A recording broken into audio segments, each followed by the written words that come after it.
Merci. Merci.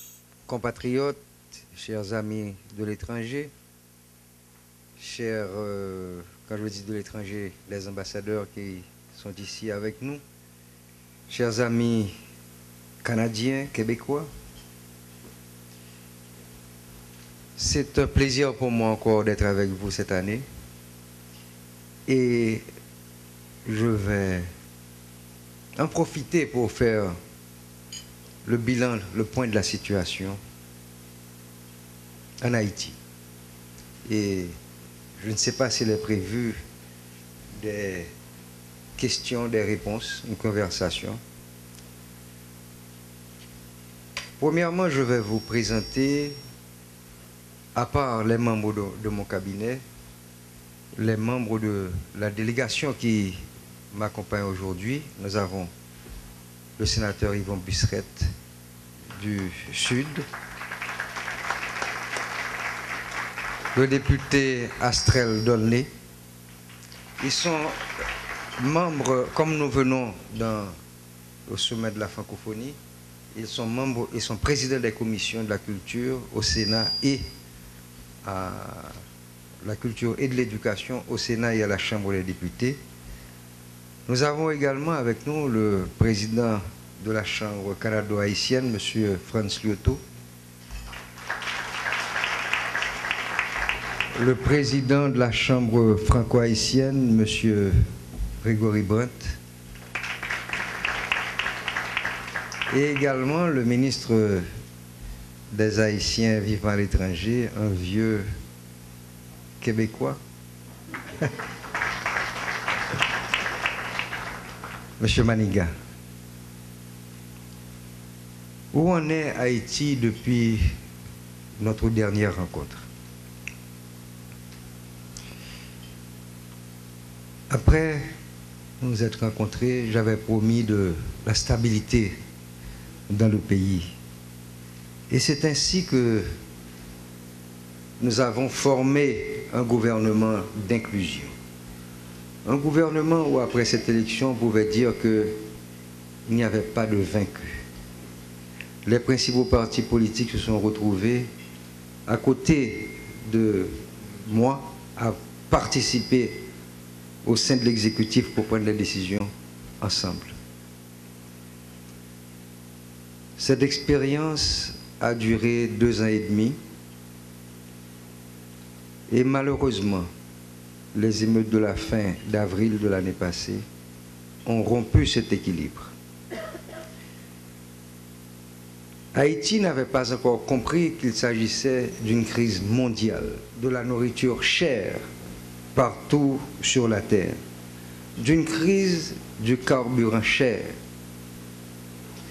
Cette crise a débouché sur le renversement de cet équilibre par le renvoi du Premier ministre par le Sénat. Ce renvoi a été suivi d'une difficulté pendant plus de 4 mois pour trouver un nouveau gouvernement. Aujourd'hui, ce nouveau gouvernement trouvé, 4 cyclones en 2 mois ont ravagé notre pays. Et aujourd'hui, c'est notre souci. Comment reconstruire ce pays?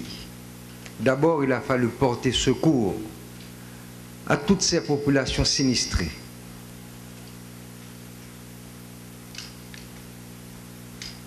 Isolées par un pays coupé avec le démantèlement de 7 ponts majeurs. Un pays sans moyens. Et nous remercions ici les pays qui nous ont aidés à trouver des hélicoptères, à trouver la nourriture, parce que 90% de la récolte qui allait avoir lieu, par exemple le riz, a été détruit. Les bananeraies ont été détruites. Il a fallu donc porter secours à ces populations. Nous remercions tous ceux qui nous ont aidés. Je ne veux pas les citer un par un pour ne pas en oublier. Une fois cette aide apportée, en médicaments, en nourriture, il a fallu rétablir les communications par voie terrestre, ce qui a été fait.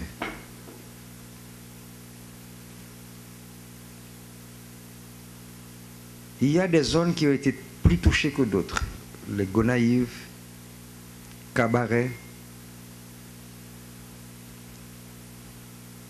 Mais je dois vous dire que c'est tout le pays qui a été touché.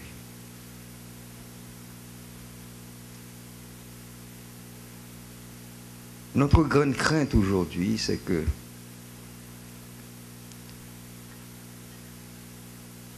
avec la crise financière internationale, une fois le moment des mois passés, on oublie Haïti. Haïti ne pourra pas faire face seul à cette crise.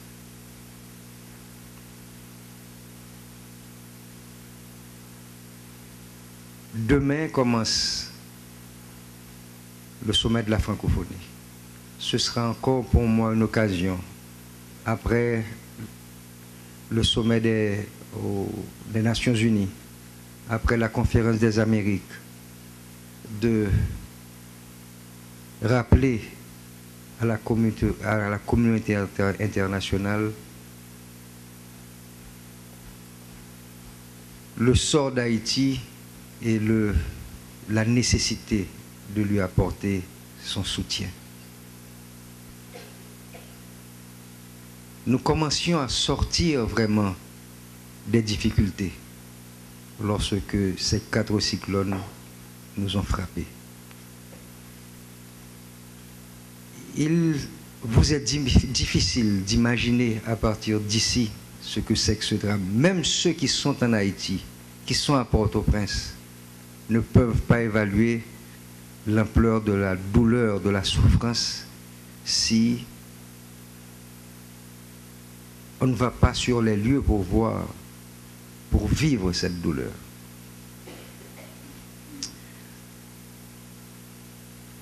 Je vais vous inviter à... Je sais qu'il y a eu des difficultés. On a dit qu'il y a eu des difficultés au sein de la diaspora par rapport à des pratiques, des aides qui n'arrivaient pas à temps. Mais il y a des dispositions qui ont été prises à la primature pour que les aides arrivent efficacement. Nous faisons appel à la solidarité des Haïtiens vivant en terre canadienne. Nous faisons appel à la solidarité des gouvernements des différents territoires, des différentes provinces et du gouvernement central canadien pour qu'on n'oublie pas Haïti. Je ne vais pas vous retenir plus longtemps. Je laisserai le micro pour que, s'il y a des questions à poser, que je puisse répondre. Le ministre pourra également répondre. Les autres membres de la délégation pourront répondre.